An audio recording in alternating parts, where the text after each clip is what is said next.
ಎಲ್ರಿಗೂ ನಮಸ್ಕಾರ. ನೋಡಿ, ಲಾಸ್ಟ್ ಟೈಮು ನಮ್ಮ ನಾಗೇಂದ್ರಣ್ಣವ್ರನ್ನ ನಾನು ಪರಿಚಯ ಮಾಡಿಕೊಟ್ಟಿದ್ದೆ.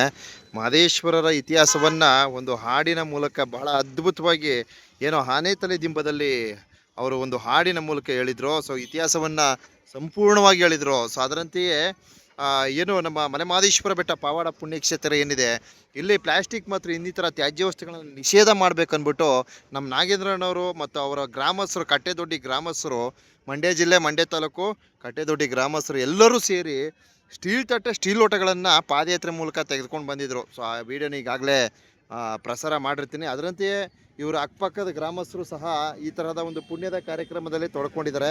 ಸೊ ಇದರ ಸಂಬಂಧಿತವಾಗಿ ಏನೋ ಮಹದೇಶ್ವರರ ಏನೋ ಅವರ ಗ್ರಾಮದಲ್ಲೂ ಸಹ ಮಹದೇಶ್ವರರ ದೇವಸ್ಥಾನ ಇದೆ ಅಂತೆ. ಸೊ ಅವ್ರ ಊರೆಲ್ಲ ಸೇರಿ ಒಗ್ಗೂಡಿ ಯಾವ ರೀತಿ ಅವರ ಒಂದು ಕಾರ್ಯಕ್ರಮಗಳನ್ನು ಮಾಡ್ತಾರೆ, ಇದ್ರ ಬಗ್ಗೆ ನಮ್ಮ ನಾಗೇಂದ್ರಣ್ಣವರು ಅವರ ಒಂದು ಅನಿಸಿಕೆಯನ್ನು ವ್ಯಕ್ತಪಡಿಸ್ತಾರೆ. ಹೇಳಿ ನಾಗೇಂದ್ರಣ್ಣ. ಸರ್, ನಾನು ಓದೋಕ್ಕೂ ಬರೋದಿಲ್ಲ, ಬರೀಕ್ಕೂ ಬರೋದಿಲ್ಲ. ನಾನೊಬ್ಬ ಅವಿದ್ಯಾವಂತ. ಆದರೂ ನನ್ನ ಮಾದಪ್ಪನ ಮೇಲೆ ಭಾರಿ ಭಕ್ತಿ ಇದೆ. ಪಾದಯಾತ್ರೆ ಮಾಡುವಂಥವ್ರು ನಾವು ಈಗಾಗಲೇ ಸ್ಟೀಲ್ ತಟ್ಟೆಯನ್ನು ಮಾಡಿದೋ. ಸ್ಟೀಲ್ ತಟ್ಟೆಗೆ ದಾನಿಗಳು ದಾನ ಮಾಡಿದರು. ಆ ದಾನ ಮಾಡಿರುವಂಥ ಸ್ಟೀಲ್ ತಟ್ಟೆ ದಾನ ಮಾಡಿರುವಂಥ ಭಕ್ತಾದಿಗಳಿಗೆ ಮಲೆ ಮಹದೇಶ್ವರನ ಆಶೀರ್ವಾದ ಸಿಗಲಿ ಅಂತೇಳಿ ಲಾಡು ತೀರ್ಥದ ಪ್ರಸಾದವನ್ನು ಅವ್ರಿಗೆ ಪ್ರತಿಯೊಬ್ಬರಿಗೂ ತಟ್ಟೆಯನ್ನು ದಾನ ಮಾಡಿರುವಂಥವ್ರಿಗೆ ಕೊಡ್ತಾ ಇದ್ದೀವಿ. ಈಗ ನಾಳೆ 19ನೇ ತಾರೀಕು ಅಮಾವಾಸ್ಯೆ ದಿನ ಪರ ಇಟ್ಕೊಂಡಿದೀವಿ. ಊರೆಲ್ಲ ಒಗ್ಗೂಡಿ ಒಗ್ಗಟ್ಟಿನಿಂದ ಮಾಡ್ತಾ ಇದ್ದಾರೆ. ಆ ಇದರಲ್ಲಿ ತೀರ್ಥ ಪ್ರಸಾದ, ಲಾಡು ಪ್ರಸಾದವನ್ನ ತಟ್ಟೆ ದಾನ ಮಾಡಿರುವಂಥವ್ರಿಗೆ ಕೊಡ್ತಾ ಇದ್ದೀವಿ. ಮತ್ತೆ ಇನ್ನು ಬರುವಂಥ ಭಕ್ತಾದಿಗಳು, ಮಾದಪ್ಪನ ಬೆಟ್ಟಕ್ಕೆ ಬರುವಂಥ ಭಕ್ತಾದಿಗಳು ಸ್ಟೀಲ್ ತಟ್ಟೆ ಸ್ಟೀಲ್ ಲೋಟನೇ ಉಪಯೋಗಿಸ್ಬೇಕು ಅಂತ ಕೇಳ್ಕೊತಾ ಇದ್ದೀನಿ.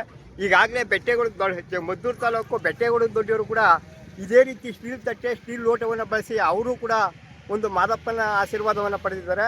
ಅದೇ ರೀತಿ ಪಾದಯಾತ್ರೆ ಬರುವಂಥ ಭಕ್ತಾದಿಗಳು ಎಲ್ಲರೂ ಕೂಡ ಸ್ಟೀಲ್ ತಟ್ಟೆ ಸ್ಟೀಲ್ ಲೋಟನೇ ಬಳಸಿ. ಯಾಕೆಂತಂದರೆ ಪರಿಸರವನ್ನು ಹಾಳಾಯ್ತದೆ. ಯಾಕೆಂದರೆ ಪ್ರಾಣಿ ಪಕ್ಷಿಗಳು ತಿಂದು ಹಾನಿಕರ ಆಯ್ತವೆ. ಅದರ ದೇಶದಿಂದ ಮಾದಪ್ಪನ ಬೆಟ್ಟಕ್ಕೆ ಬರುವಂಥವ್ರು, ಇನ್ನು ಮುಂದೆ ಬರುವಂಥವ್ರು ಎಲ್ಲರೂ ಸೇರಿ ದಯವಿಟ್ಟು ಕೈ ಮುಗಿದು ಬೇಡ್ಕೊತೀನಿ. ಆದರೆ ಸ್ಟೀಲ್ ತಟ್ಟೆ ಸ್ಟೀಲ್ ಲೋಟನೇ ಬಳಸಿ. ಇಸ್ತ್ರಿಯಲ್ಲೇ ಕೊಡ್ತಾರೆ, ಅವ್ರು ಕೊಡ್ತಾರೆ, ಇವ್ರು ಕೊಡ್ತಾರೆ ಅಂತ ಏನು ಕೇಳಬೇಡಿ. ಯಾಕೆಂದರೆ ಸ್ಟೀಲ್ ತಟ್ಟೆ ಒಂದು ಉಪಯೋಗ ಆರೋಗ್ಯಕ್ಕೂ ಚೆನ್ನಾಗಿರ್ತದೆ. ಅವ್ರವ್ರ ತಟ್ಟೆ ಅವ್ರವರೇ ತೊಳ್ಕೊತಾರೆ.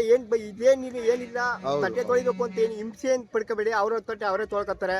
ಸ್ಟೀಲ್ ತಟ್ಟೆನೇ ಬಳಸಿ ಅಂತ ನಾನು ಕೈ ಮುಗಿದು ಬೇಡ್ಕೊತೀನಿ. ಎಲ್ರೂ ಮಾದಪ್ಪ ಎಲ್ರಿಗೂ ಕೂಡ ಒಳ್ಳೇದು ಮಾಡಲಿ ಅಂತ ಭಗವಂತನ ಹತ್ರ ಬೇಡ್ಕೊತೀನಿ. ನಾಳಿದ್ದು ನಮ್ಮ ಊರಿನಲ್ಲಿ ಮಾದಪ್ಪನ ಪರವನ್ನು ಇಟ್ಕೊಂಡಿದ್ವಿ. ಅದಕ್ಕೂ ಕೂಡ ಸ್ಟೀಲ್ ತಟ್ಟೆ ಸ್ಟೀಲ್ ಲೋಟನೇ ಇದು ಮಾಡ್ತಾ ಇದ್ವಿ. ಮತ್ತೆ ನಮ್ಮ ಅಕ್ಕಪಕ್ಕದ ಊರಿನವರು ಪಾದಯಾತ್ರೆ ಹೋಗುವಂತವ್ರಿಗೆ ಹೇಳ್ತಾ ಇದ್ದೀನಿ, ನನಗೆ ₹1 ಬಾಡಿಗೆ ಕೊಡಬೇಡಿ.